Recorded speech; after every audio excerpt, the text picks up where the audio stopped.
आज इस पॉडकास्ट में हम लोग सीखने वाले हैं कि वेद और एस्ट्रोलॉजी क्या होता है और सारी चीज़ें वेदों से कनेक्ट होती है। आज के टॉपिक पे हम लोग कवर करेंगे पद के बारे में कि जो आपको पद मिली है उसे कैसे रखा जाए। दूसरी चीज़ मेडिकल से हम कनेक्ट करेंगे कि हमारे जो भी बीमारियां होती है वो कैसे अगर हम वेद को फॉलो करें तो उससे बचा जा सकता है। तीसरी चीज़ वास्तु के हिसाब से हमें कैसे अपना घर बनाना चाहिए, किस तरफ वॉशरूम होना चाहिए, किस तरफ मंदिर होना चाहिए, जिस वजह से हमारे जो फैमिली रिलेशनशिप है वो अच्छे रहे और स्वास्थ्य अच्छा रहे। और हम एलिमेंट के बारे में बात करेंगे कि कौन सा व्यक्ति कौन से एलिमेंट का है और उनके हिसाब से वेदों पे ऑलरेडी डिफाइन किया हुआ है कि उन्हें क्या काम करना है, क्या नहीं करना है। तो ये सारी चीज़ें काफ़ी इंटरेस्टिंग और भी चीज़ें आगे होने वाली है, तो बने रहिए इस वीडियो में और हम पॉडकास्ट स्टार्ट करते हैं। हेलो, मैं सबका वेलकम करता हूँ। मेरा नाम ऋषिकेश गौर है और आज इस पॉडकास्ट में हमारे साथ काफ़ी स्पेशल, काफ़ी ज्ञानी, एक वेद से जो वेद का पूरा ज्ञान रखते हैं, दिनेश वशिष्ठ जी सर हमारे साथ जुड़े हैं आज। और आज बहुत काफ़ी इंटरेस्टिंग बात करेंगे हम लोग वेद से जुड़ी हुई और एस्ट्रोलॉजी से जुड़ी हुई। तो आपको अभी कैसा फील हो रहा है? मुझे बहुत अच्छा लग रहा है ऋषिकेश जी, आपका धन्यवाद। क्योंकि आपको वेद के अंदर इंटरेस्ट आया तो मुझे लगा कि मज़ा आ गया सच्ची में।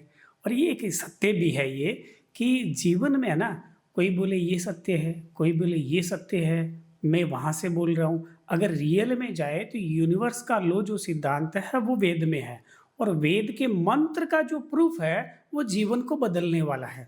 क्योंकि वेद की एनर्जी या वेद की जो गणित है वो बताती है कि सूर्य इतने बजे उदय होगा, और वो सत्य है। आपकी जी, भावनाएं कैसी भी हो, तो वेद के अंदर इंटरेस्टिंग आपको लगा और मिल करके बड़ा मजा आया, और आज बहुत मजा आएगा सच्ची में। बिल्कुल, बिल्कुल। सबसे पहले मैं तो आपके बारे में जानना चाहूँगा कि कैसे आप क्या पढ़े हैं, कहाँ से पढ़े और आपके अंदर वेद पढ़ने की जो इच्छा है, वो कहाँ से आई और आपके गुरु कौन थे? तो क्या आप अपने बारे में कुछ बता सकते हैं पहले हमारी ऑडियंस को? हम बिल्कुल, बिल्कुल ज़रूर बताना चाहेंगे कि मैं संस्कृत की लाइन में, मेरे 7 पीढ़ी में सबसे पहले मैं ही आया। अच्छा, मेरे बचपन में ही एक मुझे था कि मुझे संस्कृत पढ़नी है, संस्कृत का टीचर बनना है, कुछ गुरु बनना है, कुछ ऐसे अंदर से एक ललक थी।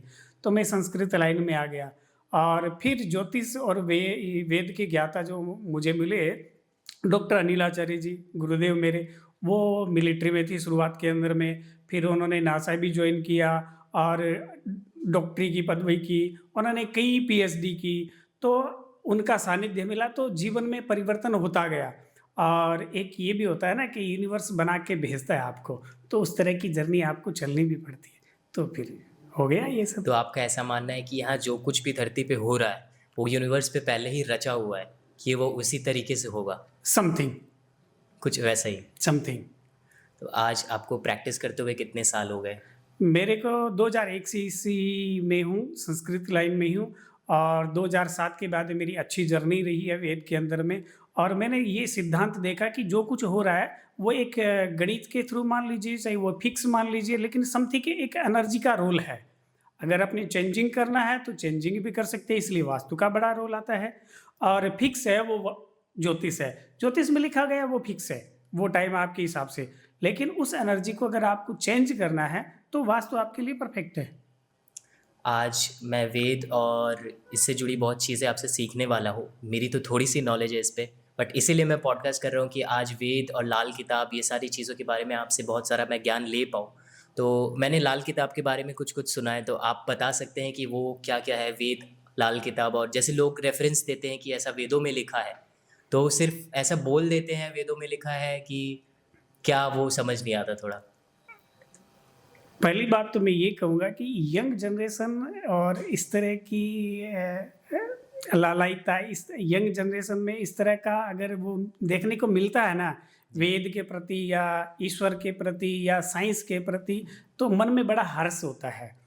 और लाल किताब एक ऋषि ने लिखी है। तो अच्छा, क्या होता है, एक साइंटिस्ट ने लिखी है। अब क्या होता है, वेद को ईश्वर माना गया, यानी वेदों को ईश्वर ने ही बनाया है और ईश्वर ही वेद है। अब मैंने वेदों का अध्ययन करके मैंने एक बुक की रचना कर दी, और बहुत सारी रचनाएं हैं। अब क्या है, रियल हम जड़ से जुड़ पाए, वेद से जुड़ पाए, तब क्या होगा, एक मजा आएगा। जैसे हम एक बात करते हैं, अब कोई भी बोले जी मोती पहन लीजिए, आपका चंद्रमा खराब है, मन खराब दुखी रहता है, ये वो है तन, ये वेद में ये लिखा हुआ, वेद में ये लिखा हुआ। अगर रियलिटी में चले वेद में, तो वेद का मंत्र में, वेद तो ऋग्वेद, ऋग्वेद का मंत्र है, चंद्रमा मनसो जात चक्षुः सूर्यो अजायत श्रोत्राद्वायुष प्राणस मुखादग्निरजायत। ये एक मंत्र हुआ। अब वेद का मंत्र क्या कह रहा है यहाँ पे, एक एक शब्द। चंद्रमा मनसो, चंद्रमा है वो मन का मालिक है, यानी मन स्विंग करता है, मन अच्छा हो जाता है, मन खराब हो जाता है, ठीक है। जी। मनसो जातक चक्षु हो, चक्षु जो है ना, चक्षु को कहा गया संस्कृत में तो नेत्र, आंखें। तो नेत्रों का जो मालिक है, नेत्र नहीं और दो नेत्र भी नहीं, नेत्रों का जो मालिक है वो चंद्रमा है। किसी को भविष्य दिखाई देता है, आगे का दिखाई देता है, यानी जिसका थर्ड आई ओपन होता है और वो किस लेवल तक हो जाता है, यहाँ तक कि ये सारा चंद्रमा ही कंट्रोल करता है। जातक चक्षु श्रोत्राद्वा, दोनों कान, आपके दोनों कानों में प्रॉब्लम होगी, आंखों में प्रॉब्लम होगी, मन में प्रॉब्लम होगी, तो आपका चंद्रमा डेफिनेटली खराब है। तो आपको ये वेद रेफरेंस मिल गया। जातक चक्षु हो श्रोत्राद्वा वायुस्य प्राणस्य, जो प्राणवायु है जिससे सांस चलते हैं उसका मालिक भी चंद्रमा है। सांसों में प्रॉब्लम हो जाए तो यानी चंद्रमा में प्रॉब्लम हो गई है।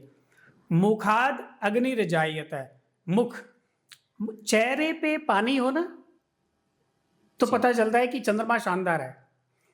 तो चंद्रमा आपके चेहरे पे पानी है नहीं है, चेहरे पे दिक्कत आ रही है तो आपको भी महसूस हो जाएगा। मुखाद अग्निरजायत है, जो खाद्य की अग्नि है, जठराग्नि जिसको पेट की अग्नि कहते हैं, वो डाइजेशन सिस्टम ठीक से नहीं चलता है तो उसका मालिक भी चंद्रमा है। तो अब ये पक्की बात हो गई कि किसी ने कहा कि ये लाल किताब में लिखा हुआ है या चंद्रमा बेटा खराब होता है, किसी ने कहा यहाँ लिखा हुआ है ऐसे चंद्रमा खराब होता है। नहीं, आप जड़ से जुड़ जाओ। मैं सत्य बोलूं कोई जरूरी नहीं है, इंसान है भाई, कोई भी इंसान सत्य बोले या ना बोले, उसका मूड होता है, लोगों का प्रभाव होता है, खुद का प्रभाव होता है, उस हिसाब से वो वे में चलता है। लेकिन ये एक सत्य है कि वेद सत्य है, वो जड़ है, वो सत्य है और उसका मंत्र है ये। और उस मंत्र में ये सब लिखा हुआ है कि ये जो एनर्जी है इसको मैं रिप्रेजेंट करता हूं और मेरा नाम है चंद्रमा। तब हम उसकी रेमेडी कर सकते हैं। चलो मान लीजिए ये समझ में आ गई, चलो कानों में भी प्रॉब्लम है, आंख में भी प्रॉब्लम है, चेहरे पे भी प्रॉब्लम है, सांसों में भी प्रॉब्लम आ रही है, पेट की जठराग्नि खराब है, मेरा मूड स्विंग करता है, इसका मतलब मेरा चंद्रमा खराब है। अब आप वेद से प्रमाणित हो गए तो आप 100% ये कि इसकी कोई रेमेडी करेंगे, आप मोती पहनेंगे और कोई कार्य करेंगे, चंद्रमा के मंत्र को चेंट कर लेंगे आप, तो आपको बेनिफिट 101%, 2%, 1000% मिलेगा ही मिलेगा, क्योंकि ये यूनिवर्स का लॉ है, ये सत्य है। तो अभी मुझे ये सुन के ऐसा लगा कि अगर हम इसे कनेक्ट करें मेडिकल लाइन से, समझ लीजिए कि अभी मुझे काफ़ी सर दर्द होता है, हमेशा सर्दी खांसी रहती है, तो क्या मैं वेद से पता लगा सकता हूँ रीज़न और वो उसकी रेमेडी करके मैं बिना मेडिकेशन के सही कर सकता हूँ अपना ये वाला प्रॉब्लम जो भी मेरा हेल्थ रिलेटेड इशू आ रहा है? तो क्या ऐसा आप मानते हैं कि वेद को पढ़ के, देख के, सीख के कि मेरा ये चीज़ ख़राब चल रहा है अभी, तो मैं अगर ऐसा रेमेडी कुछ यूज़ करूँ तो मेरा मेडिकल रिलेटेड बिना दवाई यूज़ किए? आपने एक गजब बात की। सच्ची में ये इंटरेस्टिंग भी हो गया कि वेद को जान करके क्या, बिल्कुल वेद को जान करके कर सकते हैं, क्योंकि ईश्वर सब में है, आप में, मुझ में, हर जगह ईश्वर है। और ईश्वर ने लीला की तो यहाँ लीला में वो एक नया वर्जन ला सके, अपने हिसाब से सृष्टि चला सके या नया एटमॉस्फेयर प्रकट कर सके, इसलिए उन्होंने वेदों की रचना की जी। है। तो वो अटल सूत्र है, वो चेंजिंग कर सकता है। अब आप और हम, जितना भी यूनिवर्स है वो सारा एक एनर्जी के फ्लो से चलता है। आप आजकल तो एस्ट्रो एप हैन तैन सब कुछ आ गया, तो आप जाइए, डेट ऑफ बर्थ मारिए, आपकी कुंडली निकल जाएगी। आपको कुछ नहीं आता हो, आप सिर्फ लगन देख लीजिए, या तो आप फायर एलिमेंट के होंगे, या आप वाटर एलिमेंट के होंगे, या आप अर्थ एलिमेंट के होंगे, या आप एयर एलिमेंट के होंगे। इन चारों में से एक जो आपके अंदर विशेष गुण मिलेगा, एक गुण जो है वो विशेष मिलेगा। अब एक गुण विशेष मिलेगा तो उससे आप पता लगा सकते हैं कि मैं क्या हूँ और कैसे चलता हूँ। अब किसी का वृश्चिक लगन आ जाए, जिसका वृश्चिक लगन आ गया, वाटर एलिमेंट आ गया लगन में, आज मोदी जी है अभी, सिर्फ वो जल पी के रहते हैं या फल खा के रहते हैं, फिर भी वो एनर्जेटिक रहते हैं। उनका शरीर कह रहा है कि आप वाटर एलिमेंट के हो, आप वाटर एलिमेंट के हो, तो आप उस तरह से चलो, तो जीवन में आपका जो तत्व है वो सही रहेगा तो आप निरोग रहोगे। अभी जो जैसा है वो वैसा बना रहेगा, जिस एलिमेंट में बना रहेगा तो वो अपने स्वेग में रहेगा, वो अपने स्वेग में रहेगा, और अपने जो स्वेग में रहता है उसकी उन्नति तरक्की होती है, उसकी उन्नति तरक्की होती है। तो कौन सा एलिमेंट डिस्टर्ब हुआ है, या मैं जो हूँ उसमें तो कहीं गड़बड़ी नहीं हो रही है, मैं ज्ञान के लिए बना हूँ कि भक्ति के लिए बना हूँ कि कर्म के लिए बना हूँ। अब भक्ति वाला ज्ञान नहीं कर सकता, ज्ञान वाला भक्ति नहीं कर सकता, तो कर्म वाला कर्म ही करेगा। जितने भी आप मान लीजिए 12-12 घंटे 10-10 घंटे बैठ करके पढ़ाई करते हैं 10-10 साल तक, और उसके बाद में वो एक डिग्री लेते हैं, तो वो एक कर्म वाले इंसान है, कर्मिष्ठी है ना, वो अर्थ एलिमेंट वाले हैं। और जो एयर एलिमेंट वाले हैं वो ज्ञान के नॉलेज वाले हैं। और तो आप नॉलेज वाले हैं तो नॉलेज का काम कीजिए, अब ज्ञान वाले तो ज्ञान का काम कीजिए। अब जैसे रैंडम बात कर लेते हैं, जया किशोर जी का लगन आता है वृक लगन है, हाँ तुला लगन मान लीजिए, तो ये शुक्र का लगन है। शुक्र का लगन होता है भक्ति का। अब भक्ति वाला ज्ञान में जाते ही उसकी बैंड बज जाएगी। उनके साथ अभी हाँ, कंट्रोवर्सी हुआ चाहे था। कोई भी हो भी। अब ज्ञान वाला भक्ति में जाएगा तो बिलोचा हो जाएगा। तो आप जिस चीज के लिए बने हो वो आपको वेद में जाते ही पता चल जाएगा कि मैं इस चीज के लिए बना हूं, तो मुझे इस डायरेक्शन में चलना चाहिए, मेरी ग्रोथ हो जाएगी, मुझे हैप्पीनेस मिल जाएगा। और फिर मैं वेद के साथ में वास्तु की बात कर रहा हूं कि अगर चंद्रमा खराब आपकी कुंडली में मिल गया, आपको जी चंद्रमा खराब मिल गया आपको, आप वास्तु में जाके नॉर्थ 0 डिग्री को ठीक कर लीजिए, आपका चंद्रमा ठीक हो जाएगा, आपको नेम फेम मिल जाएगा। अब नेम फेम क्यों? क्योंकि जो पंडित जी लोग नामकरण करते हैं तो वो एक अल्फाबेट देते हैं कि ये आपका अक्षर है। वो चंद्रमा जिस राशि में होगा वहां से वो एक अक्षर निकाल के देते हैं कि इतने डिग्री में होगा तो ये अल्फाबेट इस आदमी को मिलना चाहिए। तो यानी वो अल्फाबेट चंद्रमा ने दिया, और चंद्रमा ही आपके नाम को फेमस करेगा।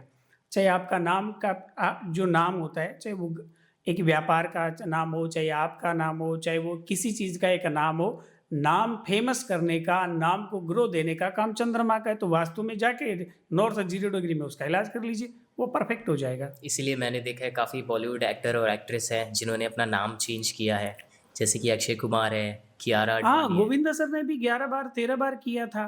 गोविंदा तो सर ने 11-13 बार नाम चेंज किया है नाम अपना, चेंज किया था। बस इसलिए कि तो जैसे कि अब वेद से तो पता चल गया कि ये नाम सही नहीं है मेरे लिए, तो क्या नाम सही है, तो उन्हें 13 बार क्या क्यों ज़रूरत पड़ी चेंज करने की? नहीं, वो क्या होता है कि हर बार डॉक्टर अच्छा मिले कोई जरूरी थोड़ी है। अच्छा। हर बार डॉक्टर अच्छा मिले, और हर बार की क्या होता है कि कभी इंसान के अंदर खुद का विवेक होता है ना। मैं वही तो कह रहा हूँ ना, आप वेद के अंदर जाइए, ये न्यूमरोलॉजी की कहानी है, लेकिन न्यूमरोलॉजी में भी आप जाएंगे तो वही 9 अंक और 9 ग्रह, 9 अंक और 9 ग्रह, और 9 ग्रहों को पढ़ना है तो आप वेद में जाइए। 9 ग्रहों को रियल में पढ़ना है तो आप वेद में जाइए। आप किसी का सुन करके या किसी में पढ़ करके या अपने बुद्धि से करेंगे तो वो परफेक्ट है या नहीं है, गारंटी नहीं है। लेकिन वेद कह रहा है वो परफेक्ट है, तो नाम ग्रोथ हो जाएगा, आपकी चमक बढ़ जाएगी। ऐसे बहुत लोग जैसे किसी का नाम ए से स्टार्ट होता है तो मैंने देखा है कि वो चेंज करके डबल ए लगा लेते हैं। हाँ, वो नाम के अल्फ़ाबेट से भी आपकी ड्राइवर कंडक्टर इतना है तो उसके हिसाब से ये वाली मैचिंग यहाँ पे आनी चाहिए, तो आपने एक अक्षर बढ़ा दिया, एक अक्षर कम कर दिया, तो वो फ्रीक्वेंसी यहाँ पे मैच कर गई। अच्छा। वो फ्रीक्वेंसी यहाँ पे मैच कर गई तो आपकी ग्रोथ हो गई। तो ये होता है। हाँ, मतलब और इतना अक्षर आपके नाम में होना चाहिए, तो इसीलिए कोई ए डबल ए कर लेता है और कुछ एक एक अक्षर ऐसा सिमिलर बढ़ा देता है जिन्हें नाम चेंज नहीं करना है, तो वो उस न्यूमरोलॉजिकल वे में उसको बेटर कर लेते हैं। बिल्कुल बिल्कुल कर लेते हैं। काफ़ी अच्छा ये समझा मैं अभी, इसीलिए मैं सोचता था कि ये बड़े बड़े लोग अपना नाम बार बार क्यों चेंज करते हैं। बार बार नाम तो तब तक चेंज करते हैं जब तक क्या होता है कि उनको वो चीज़ नहीं हासिल Fame होती, नहीं तब मिल तक जाती, आदमी क्या होता है कि एक चीज़ होती है कि जब तक कुछ सिस्टमेटिक नहीं होता ना अपने हिसाब से, तो आदमी हाथ पांव सारे मारता है। जी। हाँ, और जिस दिन उनको उसको सही चीज़ मिल जाती है, तो सही चीज़ मिल जाती है तो उसके बाद उनकी ग्रो होने लगती है। तो ये एक साइंस है और इसको हमें वेद से जुड़ करके आगे बढ़ना चाहिए। बिल्कुल। ये मेरा भी उद्देश्य है।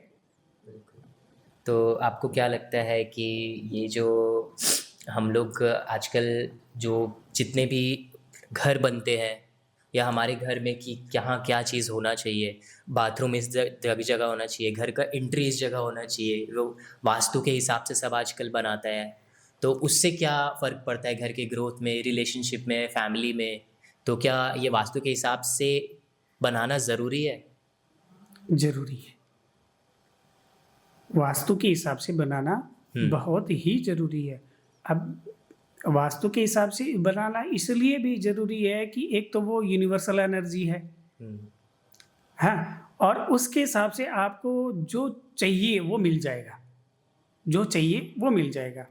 अब मैं आपको एक जैसे बात करता हूँ आपका भी घर में ज़्यादातर 2 टॉपिक पे बात कर लेते हैं। जैसे एक तो शादी के लिए, हुँ, हैं? बच्चों की शादी नहीं हो रही है या बच्ची बड़ी हो गई है तो उसकी शादी नहीं हो रही है, हैं? जी, तो अब क्या किया जाए भई, हैं? और वास्तु में इसका एंटीडोट क्या है? कुंडली में मान लीजिए कि उसका टाइम ठीक नहीं है या कुछ मांगलिक दोष है या मंगल वध है, किसी प्रकार का दोष लग रहा है।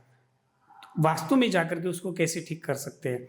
वास्तु में ईशान कोण के अंदर में और 55 डिग्री में और अर्यमा देवता है, जिसको पर्जन्य भी बोलते हैं और अर्यमा भी बोलता है। अब ये देवता का मंत्र वेद में चलते हैं अपने सीधा, बिल्कुल। और वेद में मंत्र लिखा हुआ है, अर्जमणम देवम कन्याग्नि अयक्षत शानो अर्जमा देवः प्रेतो मुंचन्तु महापते स्वाहा। ठीक है? जी, अब वेद के अंदर गए ना सीधा डायरेक्ट। हाँ, अब हमें पक्का सॉल्यूशन मिलेगा। क्या? अर्जमणम, अर्जित करना। क्या? देवम, देवता। इसलिए ईशान कोण में देवताओं का स्थान मंदिर बताया गया है। देवताओं को अर्जित करना और देवताओं की शक्तियों को अर्जित करना। कन्या, कन्या की संतति, कन्या की संतति, यानी घर में लक्ष्मी आए, घर में मांगलिक काम हो, उसके लिए कन्या की जो संतति है, कन्या की वृद्धि है, वो वहाँ से मिलती है। और वहाँ पे एंट्रेंस भी होता है ना, उस घर में 8-8, 10-10 लड़कियाँ हो जाती हैं। लड़के नहीं होते, बहुत कम होते हैं, एक हो अच्छा, जाए तो ईश्वर की कृपा हो जाती है, वरना लड़कियाँ 10-10 होती है, 8-8 लड़की होती है। एक वही एंट्रेंस है, वो सबसे ज़्यादा लड़कियाँ होती है। तो देवम, कन्या, अग्नि। अग्नि जो है वो मंगलता का प्रतीक है।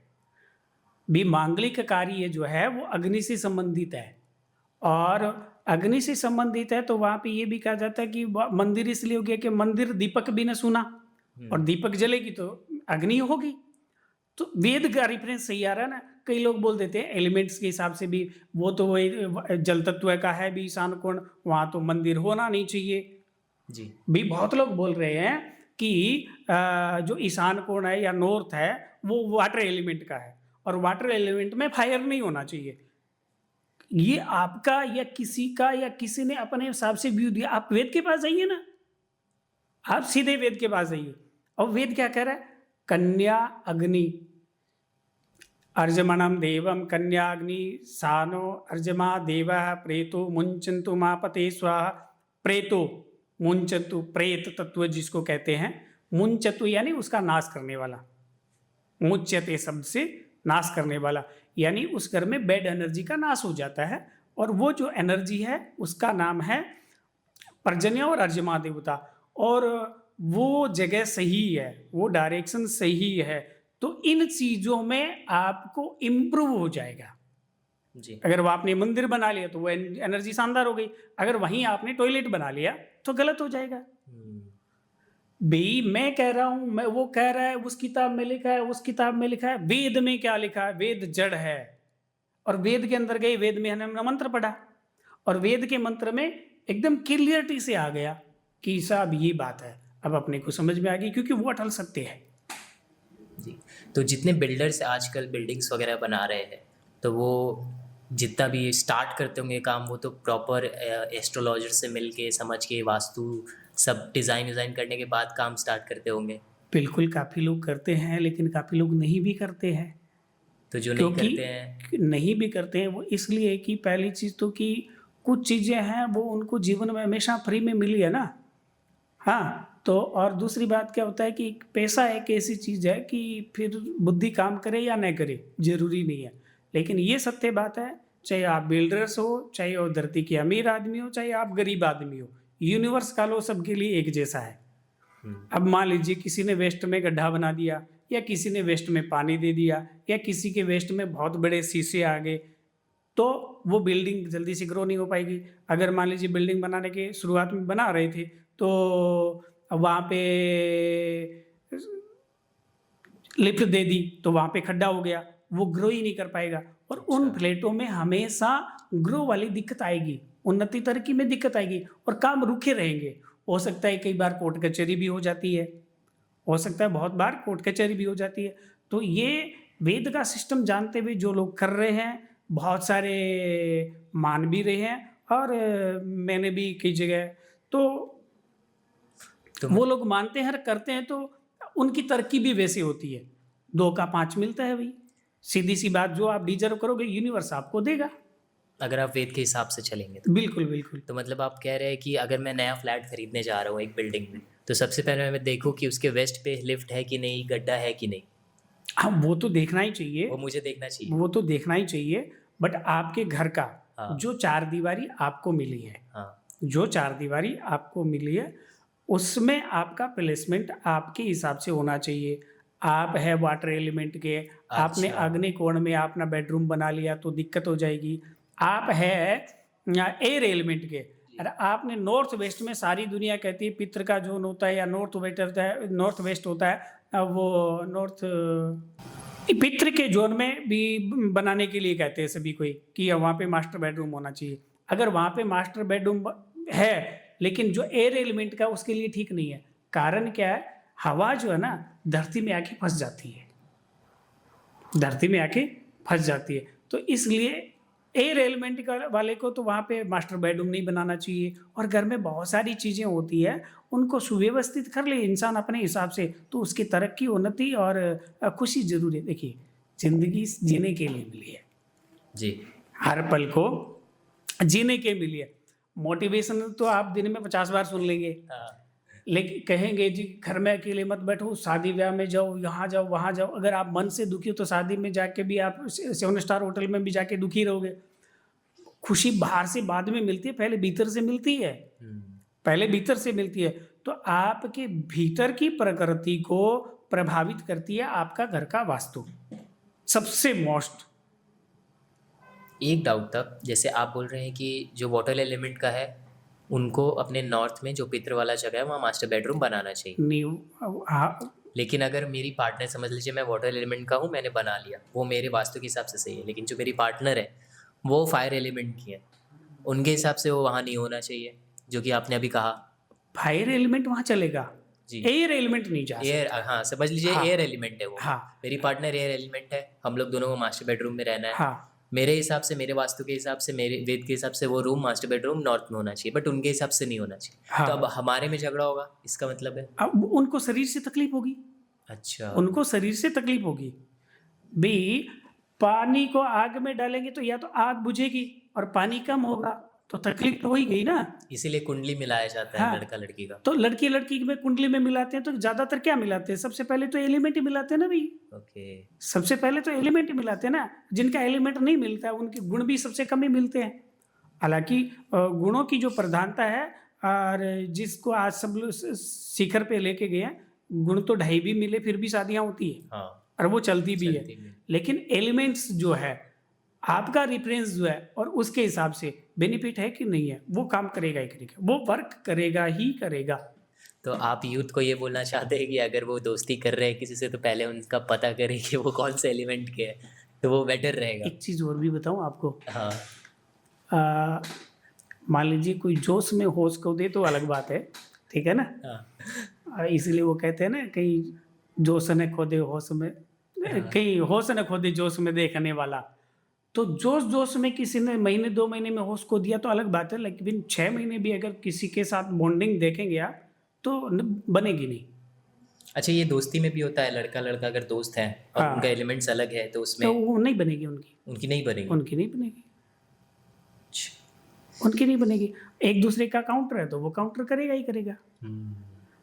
4 दोस्त है, वो कहते हैं यार वो उसको हमेशा काउंटर करता रहता है, वो मेरे को काउंटर करता रहता है। वो क्यों करता है भाई? अच्छा, जैसे बहुत उसके भीतर का वाइब्रेशन क्या है, वो वैसे चलेगा ही चलेगा। जैसे बहुत बाप और बेटे में नहीं बनता है तो उसके पीछे कहीं न कहीं ये रीज़न होगा। हाँ, बिल्कुल।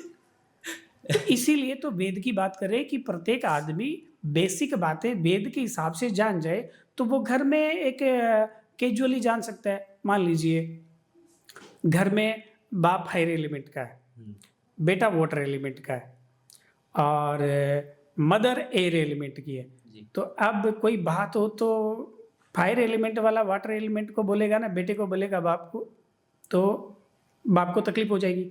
अब क्या करे, बाप माँ को बोल दे और माँ बेटे का काउंटर कर देगी कि वो वाटर एलिमेंट है ना, तो एयर एलिमेंट है, तो एयर एलिमेंट क्या है, पानी के अंदर से निकल जाता है बुलबुला। हाँ। तो वो उसको समझा देगी, तो ऐसे नहीं ऐसे कर। तो क्या होता है, एक समझदारी आ जाएगी, एक समझदारी आ जाएगी, तो सबको पता चल जाएगा अच्छा ये पानी है, ये आग है, ये हवा है, ये धरती है। तो भैया समझ में आ गया, तो हम कैसे चलें। अब अच्छा इन्होंने ऐसा किया, इनको मैं नहीं बोलूँगा, इनको बोलूँगा मैं, ये इनको ये उनको बोलेंगे। बोलेंगे। तो ये नॉलेज आना चाहिए सब लोगों पे थोड़ा वेद का, तब उस हिसाब से हाँ, तो घर चीज़ें में आसान हैप्पीनेस आएगा ना भई, हाँ, घर में हैप्पीनेस आएगा, अब एनर्जी डॉट्स अपने कनेक्ट सिस्टम हो से रहे हैं। चलेगी चलेगी। बिल्कुल, अब मेरा डाउट भी क्लियर हुआ और सारे डॉट्स भी अब कनेक्ट हो रहे हैं कि हाँ, कि एलिमेंट्स होने से और ऐसे कैसे चीज़ें चलती है अगर वेद और वास्तु के हिसाब से काम किया जाए तो। काफ़ी दिमाग मेरा भी खुल गया। काफ़ी तो सही।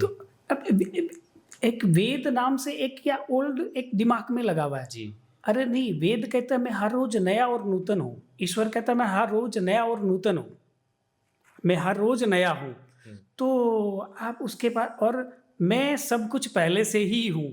तो वो दोनों बात बता रहा है और आपके अंदर है तो ईश्वर ही। हुँ, आज के टाइम में प्रेमानंद जी महाराज, जी। है ना? हाँ, वो एक ही कहते हैं ब्रह्मचर्य का पालन करो और ईश्वर का नाम करो, नाम भीत परमात्मा तुम्हारे राधा, भीतर है। राधा। राधे राधे। भी आपका इष्ट जो भी है, नाम जो भी है ना, आपको मिला हुआ है चाहे मुझे मिला हुआ है। आपके और मेरे नाम के हजारों हैं धरती पे और हजारों ने घमंड भी किया था और चले भी गए। तो हमें तो नाम उधार मिला है। मैं ये कह नहीं सकता ना मेरा ही नाम है इस धरती पे, नहीं कह सकता ना। बिल्कुल। और भी बहुत लोगों का है और मेरे जाने के बाद कोई और भी रखेगा। तो ये नाम भी उधार मिला हुआ है, सब कुछ उधार मिल रहा है मुझे तो जब तक मैं इस नाम के साथ हूँ तब तक मैं शानदार कैसे जी सकूँ। तो प्रत्येक जो नाम है और प्रत्येक जो कहते हैं ना, आप नाम जप करो, नाम जप करो, चाहे नाम किसी का भी हो, तो वो ये नाम जप करने मात्र से भी एक संतुलन बनता है। और नाम जप है वो एक फ्रीक्वेंसी है। आप एक छोटा सा टॉपिक और लेता हूँ मैं। वेद के अंदर में संस्कृत भाषा है और संस्कृत भाषा में प्रत्येक शब्दों का भी उच्चारण स्थान अलग अलग है। जैसे 3 प्रकार के स है, सर्प वाला, शंकर वाला। तो जो षटकोण पै वाला स है उसको संस्कृत में तालव्य से बोला जाता है, षटकोण ऐसे बोला जाएगा। स्वाहाकार है वो स्वाहा ऐसे बोला जाएगा। तो एक शब्द शंकर, तो एक ही शब्द है स, लेकिन उसका उच्चारण स्थान 3 जगह पे है। यानी हमने या वेदों ने एक साइंस दी कि शब्द का उच्चारण भी कैसे करना है और कौन से शब्द का। एक ही स है और इंग्लिश में आएंगे तो फिर एक ही शय एक ही एस स है, है। एस। तो हम जब उसके उच्चारण की सही विधि नहीं जानते, हम हलवा बनाने की सही विधि नहीं जानते, तो हलवा बिगड़ेगा बॉस। हम शब्दों का उच्चारण ही सही नहीं जानते तो मंत्र चेंट से क्या फायदा होगा। हो सकता है हम खुद ही डिस्ट्रॉय कर रहे हो अपने आप को, हो सकता है हम खुद ही अपने आप को डिस्ट्रॉय कर रहे हो, क्योंकि दो कोई दुख और सुख तो दे ही नहीं सकता, सब अपना ही है। तो इसका मतलब मेरे ही कोई कर्म बिगड़ रहे हैं। आदमी उन्नति करे, तरक्की करे, चाहे नीचे जाए, उसके कर्मों की लेंथ जरूर बिगड़ती है, अच्छी या बुरी। तो वो क्या बोल रहा है, क्या खा रहा है, क्या उठ रहा है, क्या बैठ रहा है, तो ये प्रकृति का एलिमेंट ही है सब कुछ। तो अब हम लोग को जो नाम जब भी करना चाहिए तो वो एकदम अच्छे से नॉलेज लेके करना चाहिए कि कहीं हम लोग कोई गलत वर्ड को उच्चारण नहीं कर रहे, नहीं तो उससे भी थोड़ा प्रॉब्लम हो सकता है। अभी एक कृष्णा कृष्णा बोले, एक कृष्ण कृष्ण, हाँ, श है वो पै वाला है, तो आप कौन से शब्द को कैसे उच्चारण कर रहे हो। जी। जैसे कहते हैं ना कि प्राइमरी या जो कहते हैं सबसे पहले बच्चे को स्कूल में डाला जाता है, तो सबसे पहले संस्कृत में शब्दों का उच्चारण ही सिखा जाता है। कौन से शब्द का उच्चारण स्थान कंठ है, कौन से का तालव्य है, किस शब्द को कहाँ से बोलना चाहिए, ताकि आपकी ज्योमेट्री शानदार रहे। बिल्कुल। तो अभी काफ़ी इंटरेस्टिंग मेरे दिमाग में कुछ चल रहा है, क्योंकि एक मेरा दिमाग अभी खुल गया है इतनी सारी चीज़ें सुन के, और ब्लोन भी हो गया है कि कनेक्ट कैसे हो रही है चीज़ें। तो हमारे ऑडियंस को आप नए साल के बारे में कुछ बता सकते हैं? 2025 आने वाला है, अरे वाह, क्या तो बात है। 2025 में क्या किया जाए, कैसे चला जाए? 2025 के अंदर में मंगल का इन्वायरमेंट रहेगा। अब एक चीज़ सिंपल वे में देखते हैं कि मंगल हो गया रेड, जी। ठीक है। अब तरक्की करने देने वाली दो चीज़ें हैं, एक तो बुध व्यापार देता है, बुध वाणी देता है, और एक शनि तरक्की देता है। अब बुध का और शनि को मंगल डिस्ट्रॉय करता है, यानी मंगल है नमक, ठीक है ना, मंगल है मीठा, मीठा और नमक मिलेगा तो खराब हो जाएगा। तो जिनका भी शनि का व्यापार है, जिनका भी बुध का व्यापार है, वो लोग पूरे साल मंगल की रेमेडी करना शुरू कर दे, मंगल की रेमेडी करना शुरू कर दे। रेड चीज़ या वेद के अनुसार जो भी आपको सही लगे, यथावत कि आपको लाल चीज़ें दान करनी चाहिए, आपको लाल मिर्च दान करनी चाहिए, या आपको बहा देना चाहिए, और या फिर लाल गुलाब की फूलों की माला है मंगलवार को हनुमान के मंदिर में चढ़ानी चाहिए। आपकी जैसी सामर्थ्यता होगी वैसे वैसे आप बढ़ते हुए क्रम में जाएंगे। तो आप 1000 ईंटों का दान कर सकते हैं, 9 के कैलकुलेशन में आप ईंटों का मंदिरों में दान कर सकते हैं। और उसके बाद में आप कहीं पे भी तांबे का कुछ बनवा सकते हैं, बहुत बड़ा जी। कुछ बहुत बड़ा मंदिरों के अंदर में, या पानी का बर्तन, ऐसा कुछ आप तांबा का दान कर सकते हैं, तो आपका व्यापार बचा रहेगा। क्योंकि मंगल का है, जिनके जो फायर एलिमेंट के उनके लिए तो ये साल बहुत शानदार रहेगा। अच्छा, भी फायर और फायर दोनों मिल गए मैं भी फायर कि एलिमेंट हूँ। मेरे जैसा ही आ तू, मैं भी तेरे फायर जैसा ही मैं, हाँ। तब तो बात बन गई भाई। हस्बैंड वाइफ में भी ऐसा होता है, दोनों एक ही जैसे हो गए तो फिर कहना ही क्या भाई, दोनों की आत्मीयता ही एक हो गई ना, जी। तो मजा आएगा फिर। हाँ, मंगल वालों के लिए तो बहुत शानदार हो गया। मंगल वालों के लिए बोले तो भी मंगल में जैसे वृश्चिक लगन है वो वाटर एलिमेंट के लिए है, लेकिन जो फायर एलिमेंट के लिए है और मंगल एलिमेंट के लिए, उनके लिए बहुत शानदार समय है। और भारत के लिए भी, क्योंकि भारत की धनु लगन की कुंडली बनती है, और धनु लगन में और फायर एलिमेंट है, तो भारत का वर्चस्व बनने के लिए भी शानदार योग बनेगा। अब मोदी जी की बात कर लेते हैं, उनके लिए भी केतु आएगा। मंगल में केतु आता तो जमीन दिलाता है, तो ये दो जो जमीन के, सियाचिन के, या जो भी बात चल रही है, तो जमीन के टुकड़े जो मिलने हैं वो मिल जाएंगे। अच्छा, और जो हमारे बहुत लोग स्टॉक्स में इन्वेस्ट करते हैं, हाँ, जो उनके लिए कैसा रहेगा ये साल? उनके लिए 70% अच्छा रहेगा। 70% अच्छा रहेगा। अच्छा रहेगा, कारण एक तो एनर्जी रहेगी, दूसरी बात ये कि वो राहु को रिप्रेजेंट करता है। लेकिन जिनका मंगल बैलेंस होता है, फायर बैलेंस होती है ना, वो क्विक आंसर ले लेते हैं ना, क्विक आंसर, तो वो क्विक आंसर शानदार काम करता है। तो एनर्जी होगी तो वो क्विक, जिनका मंगल अच्छा उनका राहु अच्छा, जिनका मंगल खराब उनका राहु खराब, सीधी सी बात है। तो उन लोगों के लिए बहुत शानदार रहेगा ये नया साल। और जॉब वालों के लिए, बहुत सारे लोग जॉब करते हैं, जॉब वालों के लिए और सेल्समैन वालों के लिए, दोनों के लिए अच्छा रहेगा। क्योंकि सेल्समैन जो है ना, और नई फैक्ट्री लगाने वालों के लिए, ये सारे के सारे फायर एलिमेंट की आते हैं। अच्छा। अच्छा, ये काम डिवाइडेड रहता है क्या वेद के हिसाब से कि मुझे किस काम के लिए बनाया गया है? हाँ। अगर मैं वो काम करूँ तो मुझे उसमें सक्सेस मिलेगा, लेकिन उसके अलावा कुछ भी काम करूँ तो मैं सक्सेस नहीं होऊंगा उसमें, ऐसा कुछ है क्या? अरे भी आपको आग बनाया है, आप पानी वाला काम करोगे कैसे सक्सेस होगे? एक एग्जाम्पल दीजिए इस पे। भी एक एग्जांपल देता हूँ कि मुझे मिलिट्री मन बनाया खड़ा होकर के सबको शूट करने के लिए, जी। ठीक है ना, और मुझे इमोशनल नहीं है, हाँ, इमोशन नहीं है मुझे। ठीक है ना, तो मैं शूट कर सकता हूँ, 6 महीने एक जगह खड़ा रह सकता हूँ। बिल्कुल। अब उसको बोल दिया जाए कि 5 बच्चों को तुमसे ठीक से संभालना है, उसके बस की बात नहीं है। कोई डेथ भी हो जाएगी तो उसको आंसू नहीं आएंगे। उसको आंसू नहीं आएंगे तो भाई। इसको वेद से कैसे कनेक्ट करें? इसको वेद से ऐसे कनेक्ट किया कि आप प्योर मंगल हो गए, प्योर फायर हो गए। मंगल हो गए, फायर हो गए, फायर में मंगल हो गए, तब आप में फील और इमोशनल नहीं रहेगा, इमोशन और फीलिंग्स नहीं है। नहीं रहेगी, तब नहीं रहेगी। तो आपको पता चलेगा और गहराई से कि हाँ, कि भी ये सबको खुश कर सकता है, इसको किसी चीज का फर्क नहीं पड़ता। तो वो क्या अपने आप को कहता है कि मैं प्रैक्टिकल हूँ। जिनके अंदर फायर और मंगल का है, तो वो उस जॉब के लिए सबसे अच्छे बने हैं जो फांसी लट करवाते हैं। बिना इमोशन वाला काम है वो मेरे हिसाब से। फिर भी वो एक थोड़ा अलग वे में गए, वो सजा देने वाला काम हो गया। लेकिन एक धर्म युद्ध करने वाला, जिसमें बाहुबलो, लड़ने वाला, झगड़ने वाला, अच्छा। मेहनत करने वाला, वर्कआउट करने वाला, खिलाड़ी, ये जो चीजें होती है ये सारी मंगल के अंदर आती है। अच्छा। भी खिलाड़ी वो 25 घंटे 10 घंटे कंटिन्यू खेल सकता है, रिहर्सल कर सकता है। आप बुध के लगन को बोलो, कभी नहीं कर सकता। अब कपिल शर्मा को बोल दो, आप नहीं कर सकता, क्योंकि उसका बुध का लगन है अभी, उसके बाइसेप्स नहीं हो सकते, वो नहीं बना सकता। तो मतलब मैं पहले से डिसाइडेड है यूनिवर्स में कि मैं बिजनेस करने के लिए बना हूँ, या मैं जॉब करने के लिए बना हूँ, या तो मैं किसी और चीज़ के लिए बना हूँ। कल का दिन हमें पता नहीं होता है कि कल हमें कौन सी शाबाशी मिलेगी, कोई कौन सा नाश्ता मिलेगा, का क्या इन्वायरमेंट होगा अचानक से।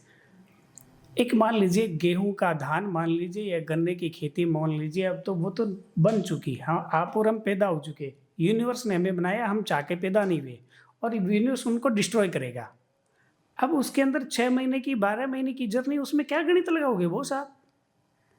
आप तो इतना सा जान लो कि मैं किस लिए बना हूं, मैं हैप्पी कैसे रहता। मैं सारी चीजें छोड़ दीजिए, मेरा तो एक ही मानना है कि आप जिंदगी में खुश कैसे रह सकते हैं। एनवायरमेंट में, वेदर, एटमॉस्फेयर जो भी हो, आप बिंदास हो जाए ना जीवन में कि मस्त है साहब, क्या बात है, हर चीज मजेदार है, हर चीज की तारीफ कर दो कि क्या लुक लग रहा है, क्या कपड़ा लग रहा है, आज बैठने में मजा आ रहा है, स्विग आ रहा है, ये चाय भी मस्त बनी, ये आज फ्लाइट की जर्नी शानदार है, ये वाला 5 स्टार था, इसमें आज बड़ा मजा आया, और मैंने ये जो 3 करोड़ की गाड़ी ली, इसमें मजा आया साहब, है ना। आपके 100 करोड़ भी पड़े और दुखी हो गए तो क्या मतलब है भाई? जीवन में आप रो रहे हो ना, उससे बड़ा नरक नहीं है। अरे रो क्यों रहे हो? क्योंकि आपके भीतर का एलिमेंट डिस्टर्ब है बस, आपकी प्रकृति सही नहीं है। कोई पेड़ में रोग कीड़े तब लगते हैं, उसकी प्रकृति सही नहीं होती है, तो उसमें खाद पानी जो सिस्टमेटिक डाला जाए वो खिलने लगेगा। बिल्कुल। अच्छा, अब इसी से ये हुआ, जैसे कि हमने जॉब बिजनेस का बात किया, अब समझ लीजिए जैसे कि मैं एक पद पे आ चुका हूँ, तो वो पद मुझे मिल चुका है, लेकिन हमेशा उसे डर रहता है कि कहीं मुझसे छिन ना जाए। होता है ना, जैसे कोई एमएलए बन गया, अब वो 5 साल के लिए एमएलए, उसके बाद उसको लड़ना है, तो उसके दिमाग में ऑल टाइम रहेगा कि मैं इस पर टिका कैसे रहूँ, मतलब मुझे ये जो पद मिला है मैं हमेशा इसको कैसे रखूँ, या मेरा जो बिजनेस चल रहा है, जो भी चीज़ चल रहा है, वो हमेशा कैसे चले। बहुत गजब, बहुत ही गजब। सीधे वेद के पास चलते हैं अपने। बिल्कुल। इंद्र आशान्नेता बृहस्पतिर्दक्षिणा जज्ञः पुरा एतु सोमः देवसेनानामभिभञ्जति नाञ्जयन्ति जन्त्वग्रम। यानी ये इंद्र का मंत्र है, ठीक है ना। और अब सीधे चलते हैं वेद के पास में। बिल्कुल। तो पद जो है वो वास्तु के अंदर में, और 80 डिग्री से इंद्र नाम की देवता है। अब इंद्र के मंत्र पे चलते हैं। पद तो सबसे बड़ा पद किसके पास है? देवताओं के राजा इंद्र के पास में। अब उनके पास चलते हैं तो उनका वेद में चलते हैं सीधे। वेद का मंत्र, इंद्र आशान्नेता बृहस्पतिर्दक्षिणा जिज्ञः पुरा एतु सोमः देवसेनानामभिभञ्जति नाञ्जयन्ति नामर्तो जन्त्वग्रम। इंद्र आसन, आसन का मतलब हो गया पद जी। यानी आपको जो भी पद मिला है, मंत्री पद मिला है, चाहे वो एक सीए का पद मिला है, चाहे वो एक ऑफिसर का पद मिला है, चाहे वो एक मैनेजर का पद मिला है, आपको जो भी पद मिला है, वो पद इंद्र की वजह से मिला है। उस पद को रिप्रेजेंट, आसन का मतलब क्या, पद। इंद्र आसन, नेता, नेता शब्द से नेतृत्व की जो क्षमता आती है वो इंद्र देता है। इंद्र आसन नेता, बृहस्पतिर यानी बृहस्पति के समान विवेक, दक्षिणा यानी स्वर्ण, सोना और चांदी, जिसके घर में सोना और चांदी भरे रहे, सोने और चांदी दोनों। बृहस्पति दक्षिणा यज्ञ है। यज्ञ कहते हैं, पति और पत्नी भी यज्ञ करते हैं तो पुत्र संतान उत्पन्न होती है। हम आहुति पेट में भी डालते हैं तो उसको भी यज्ञ कहते हैं, तो उससे कुछ एक एनर्जी उत्पन्न होती है। तो हर कुछ क्या है जीवन में, यज्ञ है। इंद्रासन नेता, बृहस्पति दक्षिणा यज्ञ है। पूरा, पुर यानी नगर, एक ग्राम, एक शहर, एक देश। पुर शब्द का मतलब होता है एक देश, एक गांव, एक शहर। और सृष्टि को भी एक पुर कहा गया है, ठीक है ना। तो वहां पे उसका आपका आसन कहाँ तक लग सकता है, वृद्धि हो सकती है। पूरा एतु सोम है। सोम कहते हैं अमृत को या सोमरस, चंद्रमा के रस को, वो हमेशा प्रसन्न रहता है। पूरा एतु सोम है। देवसेना, देवताओं की सेना यानी दिव्य शक्तियां उसके साथ रहती है। दिव्य शक्तियां उसके साथ रहती है।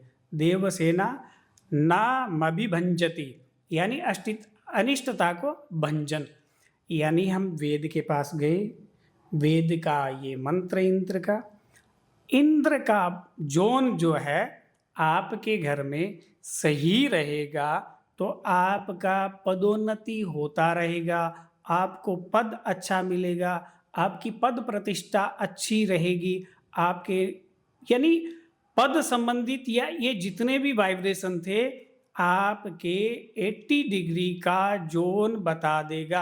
अगर वो सही है और उसको सही रखें हम, वहाँ पे चांदी के हाथी लगा लिए। इंद्र के सिंहासन क्या है, हाथी है ना। आपने हाथी लगा लिए। और इंद्र के 100 आंखें भी बताई जाती है कि इंद्र की 100 आंखें है ना। तो जो इंद्र का मतलब होता है इंद्रियों के ऊपर आसन। शरीर में इंद्रियां हैं और जो भी पद को प्राप्त करता है ना, चाहे वो सीए बने, चाहे एमबीए बने, चाहे प्रधानमंत्री बने, कोई वो एक पद के ऊपर में तभी उसको पद मिलता है। वो इंद्रियों के ऊपर में बैठ करके वो एक दिशा में लगा रहता है, तब उसको वो पद मिलता है। और उसकी 100 आंखें हो जाती है, यानी उसको, उसकी आंखें हैं 100 आंखें, उनकी 1000 आंखें हो जाती है। 1000 आंखें हो गई थी तो उनको 1000 तरह से दिखाई देने लगता है। तो ये सारे की सारी बातें इंद्र जोन से या इस तरह से हम कर सकते हैं और जान सकते हैं। एक और डाउट था, मैंने कहीं सुना था कि ये जो इंद्र है वो एक पद है, ना कि कोई व्यक्ति। क्या ये ऐसा सही है? दोनों बातें हैं। दोनों बातें हैं। कहानियाँ बनती है इसीलिए कि कुछ समझाने के लिए। जी। तो मतलब जैसे कि इंद्र को अपॉइंट किया जाता था, जैसे पीएम का पद है, प्राइम मिनिस्टर का पद है, वैसे इंद्र एक पद था। हाँ। जो कि चेंज होते रहते थे। तो इंद्र कोई एक व्यक्ति नहीं थे। जैसे हम लोग इंद्र को बोला जाता है कि वो इंद्र है, तो हम लोग एक ऐसा वो करते हैं कि एक व्यक्ति को वो करते हैं, बट वो एक पद है। जैसे प्राइम मिनिस्टर एक पद है, वैसे इंद्र एक पद। हाँ, इंद्र का भी पद है, ब्रह्मा का भी पद है। ब्रह्मा भी बदलता रहता है। हाँ, आने वाले समय में बलि होगा, वो बदलेगा। तो क्या होता है कि ये पद है।